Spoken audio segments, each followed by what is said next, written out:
I should say that this chapter, chapter 19, is really a vital one because it speaks of the anatomy of the soul, if you wish. It really deciphers exactly what the animal soul is, what the godly soul is, what the difference between them is. Um, Here we're speaking about true wisdom, and it really comes from this idea that true wisdom comes from oneness, that idea of oneness that we've been speaking about, where a person is completely one with God and God is completely one with the person. So that there's zero ego, and the only question that really guides the person and drives the person is what can I do for God? Now, what can God do for me, right? What would God want me to do right now? That's oneness, being that channel.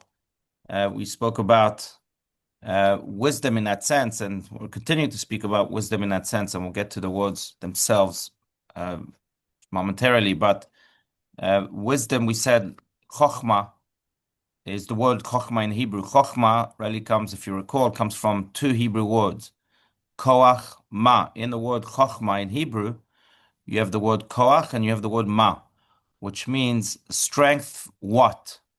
And what this really refers to is this idea that in order to truly be wise and to receive God's wisdom, then one has to be a ma, a what. Say to himself, not what I think, what does God think? Very often, not very often, I would say all the time, startups, innovations, inventions begin with this self-nullification, where you say, okay, let me be open to an idea that just entered my head, and then I start to develop it. But that initial step of wisdom is the idea that I'm nullified. It's not about me. It's about what God wants of me. What's entering my mind right now? That's chokhmah. And in order for that to really happen, one needs to be nullified. One needs to be humble. One needs to be asking that question of what does God want of me? Otherwise, if it's all about you, you're limited. There's so much, no matter if you're an Einstein or not, there's so much you can come up with. God can give you eureka moments, right, as they call them. But you have to be nullified. You have to be open for them. And that's where wisdom begins. That's really true wisdom. And we spoke last week a little bit about that. That is really one of the greatest elements of great people. Greatness comes through humility, in humility. That, and we all know great people. I recall Rabbi Steinsaltz and others. But the more, and we said that last week, the more we got to know them, the more we realized how humble they were. And in that humility was their greatness, because it wasn't about them. It was really about them being a channel, them being one with God, them always asking, okay, what does God want of me? And that's where wisdom is. That's koachma. That's true chokhmah. Right? So that's exactly what we're speaking about. Let's continue here where we left off. As you said, Margot, middle of page 129. Wisdom is where the human and the divine meet. Right here in the middle of the page. Does anyone want to read? Anyone want to read? Oh, Jessica, Ann, go for it. I saw you raising your hand. Yeah. Okay, so we are at the wicked. No, Is that wisdom where? is middle of page 129. Wisdom is where the human and the divine meet. You see that? Yes. Okay. Go for it. This nexus is itself nothingness. Therefore, being something, an independent entity is the opposite of wisdom, and as such, it cannot connect with the divine. Right. Therefore, they, the wicked, are called dead for wisdom. Chokmah Mm-hmm. gives life, and to the contrary, there can be a lack of wisdom. And it is also written, they die without wisdom. Right. Right. Just Continue a little bit more. Yeah. just as wisdom is the source of awareness, it is also the source of life. Accordingly, whatever is not connected to wisdom is not connected to life. And life comes from a single source, holiness. The Kalipa is not an independent source of life, but a parasite that takes its own life from holiness. Lacking its own life force, evil constantly attempts to draw that energy from holiness. It attempts to take life, give, because that is its sole means of survival. At the initial stage in, Atzilut, which is the highest of worlds. The thank you, nation, yes. the damage that the Kilapa does to holiness is not purposeful, but it is unintended outcome of its desire to exist and live, because it lacks access to the source of life and being that is the ability to nullify itself before holiness. It clings to holy things and at times destroys them in an effort to draw life from them. Yet it does not realize that it is already dead internally because it cannot nullify itself before holiness. Mm. Right. Yeah. So I think this is so powerful. It really draws the main difference or the essential difference between holiness and evil, or goodness and evil. So chokhmah has to come from our oneness with God, as we spoke about. It comes from this ability to say, what does God want of me? It comes from this openness that a person must have through humility, where a person recognizes that he doesn't know it all, and God has a plan for him, and therefore he has to be open to it. That's that humility. That's that oneness. And the more a person is wise in that sense, the more he's alive. That's what life is truly about. That's why it says that the wicked are considered dead, because their ego blocks them from being open to God, and therefore blocks them from the source of life, God Himself. So that's where these verses come into play. But it goes deeper here, as you realize. There is this concept that the Tanya speaks about very often, and that's the concept of kalipa, right? Kalipa means peel. Kalipa is the representative of evil. Kalipa is this idea that you have a soul, you're inherently good, but you have all sorts of peels that can cover it, or that can at least dim its light. That's what kalipa is. It's a peel, just like a fruit has a peel. So too, everyone has peels, klipot that people deal with, and some klipot are different than others, and people deal differently with their own klipot, and they have different klipot. But the point is that it's whatever obstructs the soul, obstructs God, obstructs our ability to be full lights, to be those channels of God that we spoke about. Now, we have to understand, and this is crucial, as it says here, that the kalipa does not have a life force in and of its own, because again, it's evil. The only life force is God, but it goes against God. So it doesn't have a life. So how does it exist?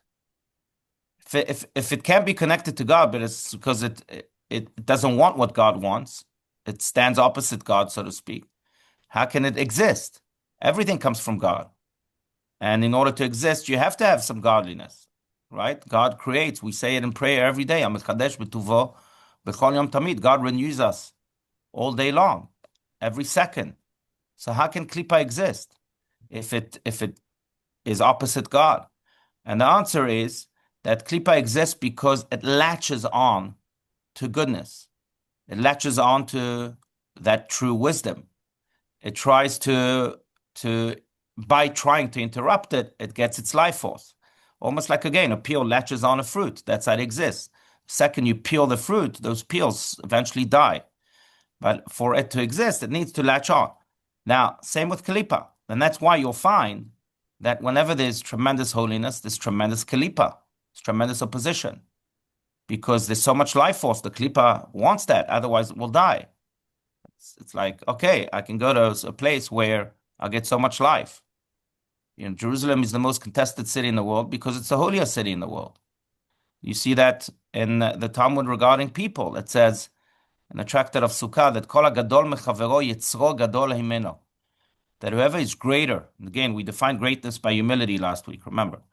And so that's what it means. Whoever is greater than his friend, whoever is wiser than his friend, to use the Tanya's words, then he's evil inclination is also greater. The greater you are, the greater the opposition. Because again, the opposition needs you for its life force. And now you're providing so much light, so much life. So it's going to try its best to latch onto to you to get so much life. Otherwise, it dies. And that's why, really, it applies to challenges too. Sometimes we have challenges of life, and we think that they're insurmountable. And there are challenges like that, whether personal ones or more general ones. And sometimes it's really just a sign that there's tremendous holiness there, and therefore the Kilpa is trying to latch onto it as much as it can. It's also why, the advice very often that you should take the high road is really rooted in Judaism. King Solomon himself says that in the book of Proverbs, that one should take the high road, that one should altan ksil bivlato pentishvelo, which is a very powerful sentence. It says that you should not respond to a fool in his foolishness, because you will equal yourself to him. That's what it means to take the high road. What does that mean? What it means is that if you feed the klipa when it latches on, then you've given it what it needs, that life force. And by doing so, you've lowered yourself and equaled yourself to him or to the klipa. You've become a full.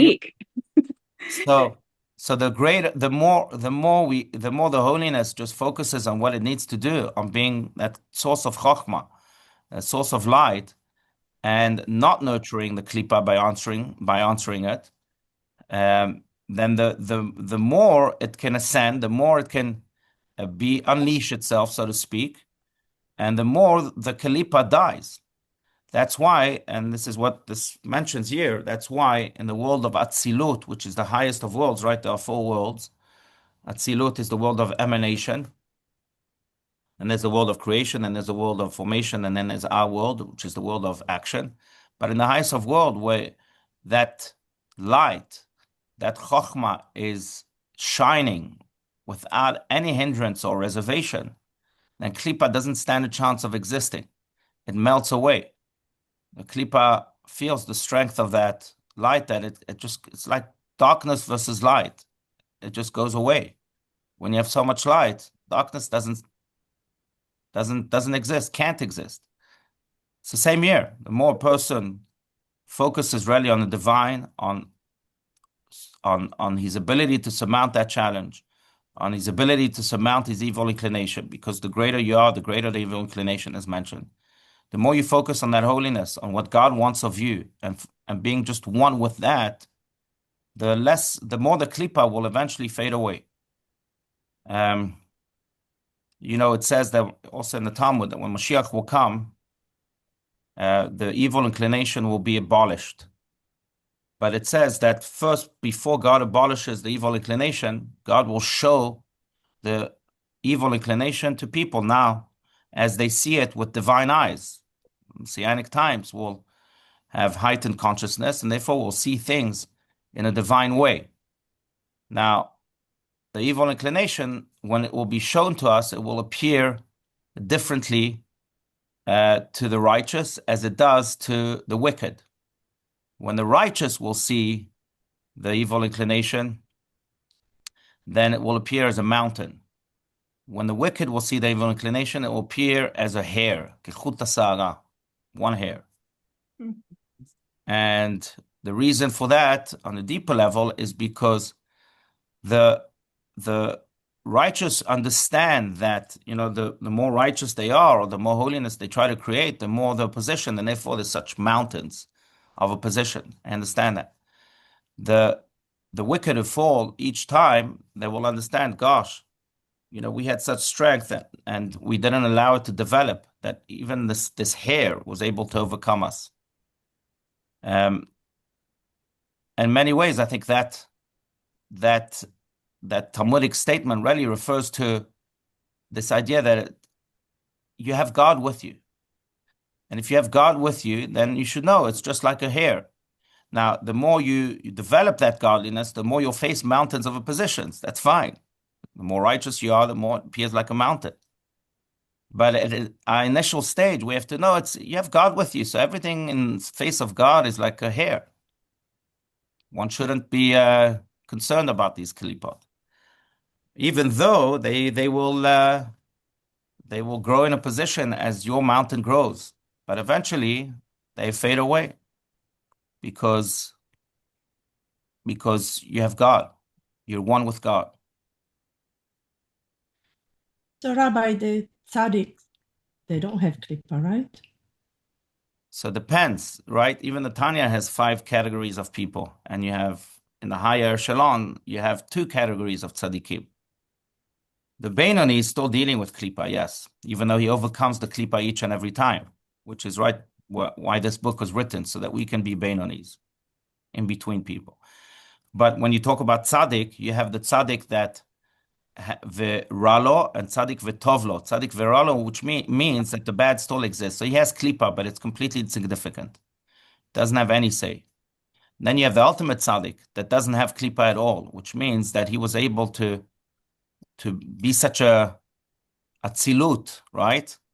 To be such a light that the klipa melted away. It doesn't exist anymore. He transformed it into light, into goodness,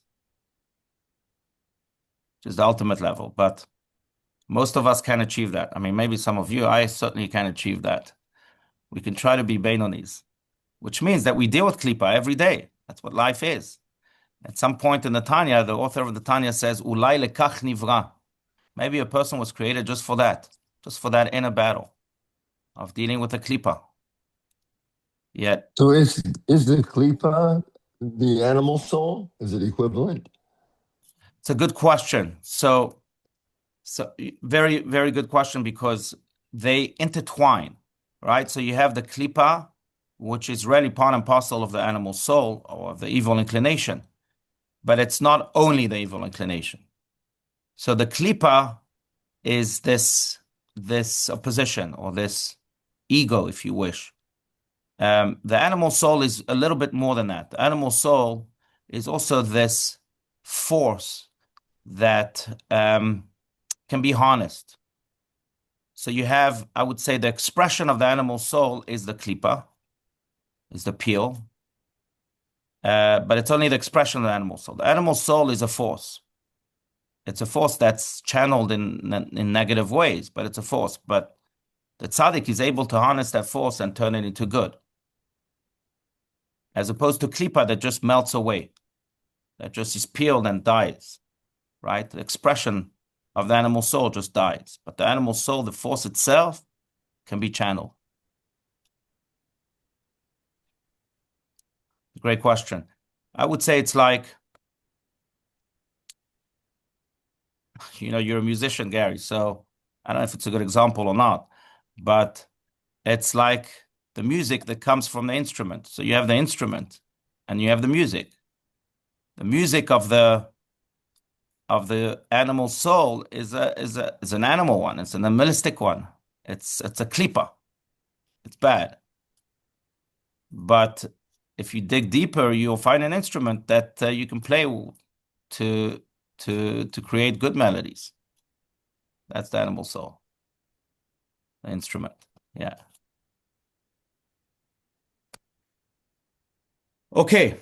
All right, let's continue. Unless, again, there's more comments, disagreements, I welcome all of them, please. But let's continue on page 130.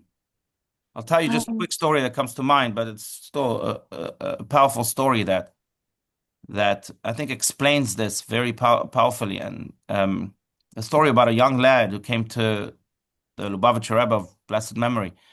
I think it was by the dollars on Sundays, where he would give dollars for people to give to charity. But he shared with the Rebbe a tremendous challenge that he had, an inner challenge that he had. I don't recall what it was, but young people especially have a healthy good inclination and a healthy evil inclination. And so he was sharing with the Rebbe about this, and the Rebbe tells him, instead of saying to him, hey, you should do this, you should do that, the Rebbe tells him, I'm jealous of you. And the man was taken aback. What do you mean you're jealous of me? He says, look, the evil inclination that you're facing is indicative of the good inclination that you have, of the faith that God has in you. Because if you wouldn't have such a position, then it means that you wouldn't have such opportunity. Because of your great opportunity, of your great inclination, you also have a lot of imposition. That's the way Klippa works, right? The more the life, the more the Klippa tries to latch itself onto it. So I'm jealous of you because you must have a great soul. You must have an incredible source of holiness here. And that changed everything in the eyes of the young man, and he was able to surmount this.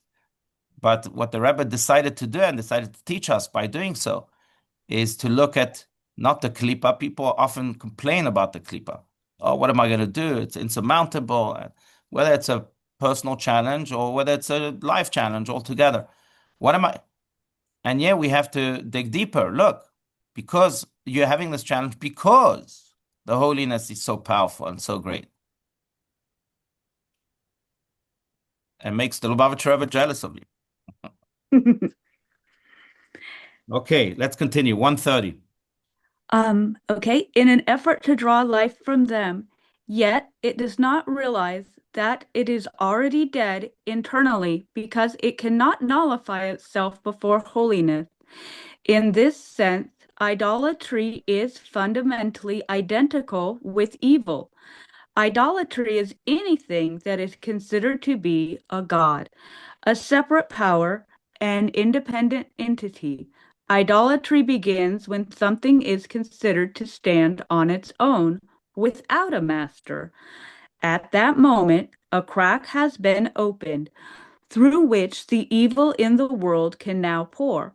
As mentioned elsewhere, the ultimate defilement, the nidar of beginning, was embodied in Pharaoh, who declared, "The Nile is mine, and I have created myself." That statement, that the Nile is mine, constitutes the beginning of the defilement when he claims total ownership over something, and the continuation of this statement, "and I have created myself," is the ultimate contamination, since he says that there is nothing else besides him. At the root, the Kilipote does not deny God or war against him. It declares, "I too am something," but that something grows until it becomes everything. Right, and that's that moment in which a person is completely swallowed into the kalipa, into the fear, into the insecurity, into the doubts, where you think that the klipa is so strong because the klipa is trying to make the statement that Pharaoh made. I am something. I have I have my own entity. Look, I'm so powerful. And the more you feed into that, the more you get swallowed into this type of idolatry. Um, the less you feed into that, and that's why, again, the less you answer a fool in his foolishness, like we said, the less you give that kalipa strength and any type of existence until it eventually fades away. And that's the root of all evil, the I. They say in a cute way, take it or leave it. But the only difference between the word soil and the word soul in Hebrew is, in English, sorry, is one letter. In soil, you have an I, and in soul, you have a U. So if you're an ego, you'll amount to being just soil, just earth, just dirt. That's the I. But if you're you oriented, if you know that your soul was created really to do that good, to express that holiness for the world, for the other, for the you, then you can be a soul, then you can be a living soul. And this is really what this idea is about. The klipa is an eye, and it wants to expand its eye. How does it do that? By sucking you into it, by latching onto you, because you're the life force, you're the soul. But if you say, no, I'm not going to feed that eye, I'm going to focus on the you, I'm going to focus on my purpose, on what God wants of me for this world, for the you, then you're a soul, then you're a living soul. And then eventually that klipa doesn't stand a chance because it feeds from you. But if you don't feed it, then it dies away, as it is in Atzilut. And I'm sure you can think of challenges you've had in life that you've overcome, and I'm sure you will come to realize, as I do, that the less you paid attention to the klipa, the more you paid attention to your purpose, to the soul, the more you were able to overcome that challenge, and the greater the good it brought to you, the benefit it brought to you, and to what God wants of you.